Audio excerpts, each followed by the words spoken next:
Welcome back to another episode of Projecting Grandeur. I'm your host, Ron Dichter. Thanks for tuning in. Thanks for being part of our growing community. Today I want to talk about something that's going on in my business, and I think it's going to resonate with a lot of you, especially if you are in startup mode, or you're about to start, or you've been going and maybe you're growing faster than you have bandwidth to keep up with. So I started a software company about 6 months ago, and it's my first time embarking on a true software-only business. Usually I have software tied to other things, but this is a software-only business, which is a different beast for me.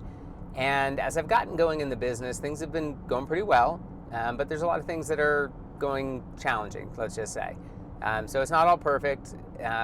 So what I'm having happen right now is that because we own the product, the distribution, the support, the everything, like we don't outsource anything, everything is built from the ground up, it means that we are responsible for everything at all times of the day. And I've got a fairly lean crew of 12 or so people right now, and what's happening in the organization is that we're growing, we're adding new clients, we're adding new customers, which is great. However, these customers have different needs, different dependencies of time, different expectations.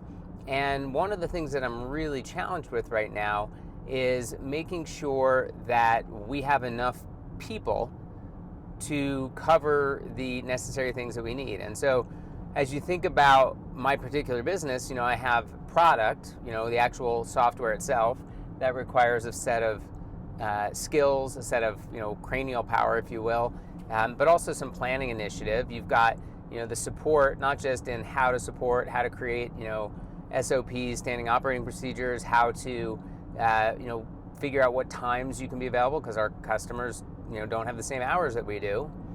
And then selling, like how do we sell what we can deliver as opposed to selling what we want to deliver.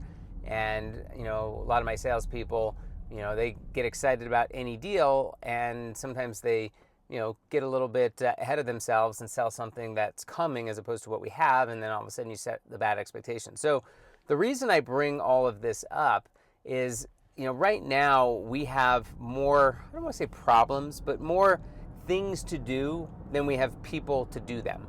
And like a small business, we're not profitable yet, and so every dollar I put into the business is a dollar out of my pocket, which I'm comfortable investing and doing. However, at some point you have to know how much you can spend and know what that return on that investment is going to look like. And so you have to figure out how to do more with less. And that can be a challenging thing to do, not only from a time management perspective, but also just from your team.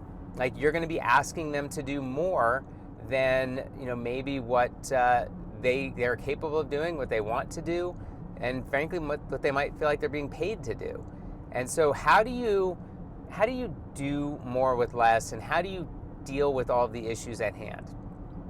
So I'm a very competitive person, and since I was fortunate enough in my earlier days to have some success in my early 20s, that it enabled me to carry that through in some other businesses after that, I had kind of gotten into the mindset that growing fast was necessary.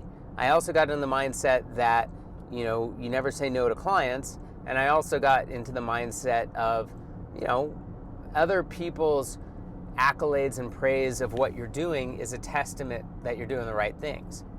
However, sometimes these things actually are contradicting what's beneficial for the business, or counterintuitive to what the business needs. And so I had to take a minute. And so last night I went for a walk with my wife, and we were just chatting about the day, and I just got thinking in my head about what I'm doing, and I was telling her, here's where we're at, here's what's going right, here's where it's not. And my wife, being very smart and grounded, said, well, why do you have to do this in this time frame? Like, who said that's what it has to be done? And I'm like, well, what do you mean? She's like, well, like, where did this time frame of like you have to accomplish these things by this time frame? The business is 6 months old. Who said that by 1 year you have to be at this percent growth, or who said you have to be at this level of sales? And I got thinking about it, and I said, well, if I'm gonna win the Inc. 500, or if I'm gonna do this, and she's like, well, who cares? Like, does any of that help you and your business succeed?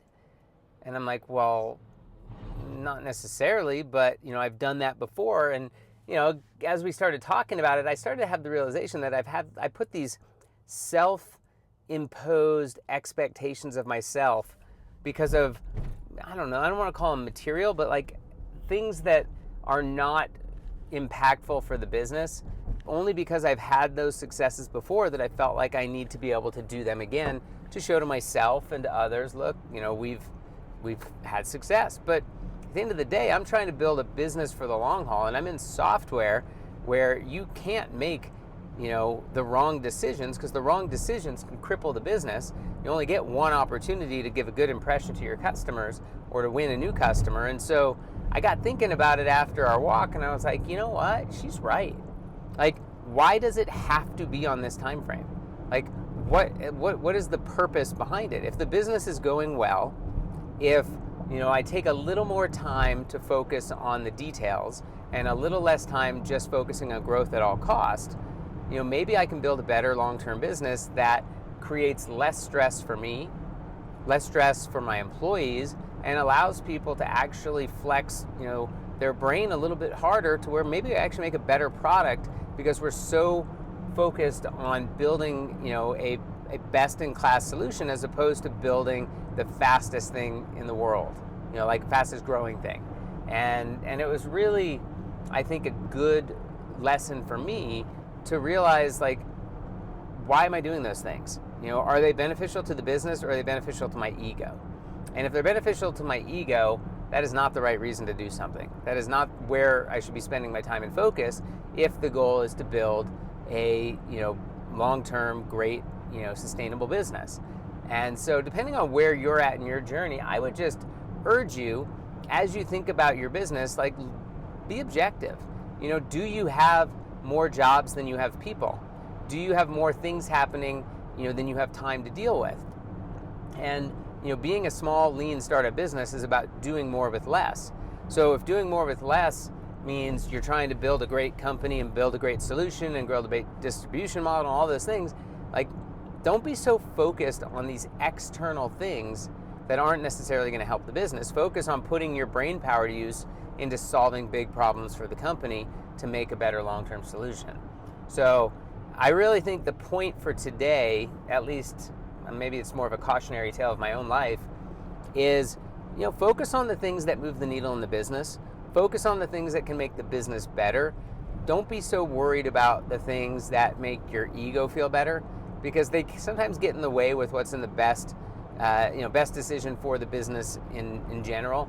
And learning how to do more with less is a fundamental challenge and problem that all small businesses face.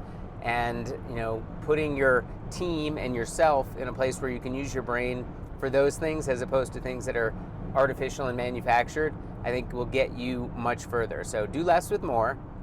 Focus on the business, not the external accolades of the business. And those things will come by just focusing on building a great long-term business.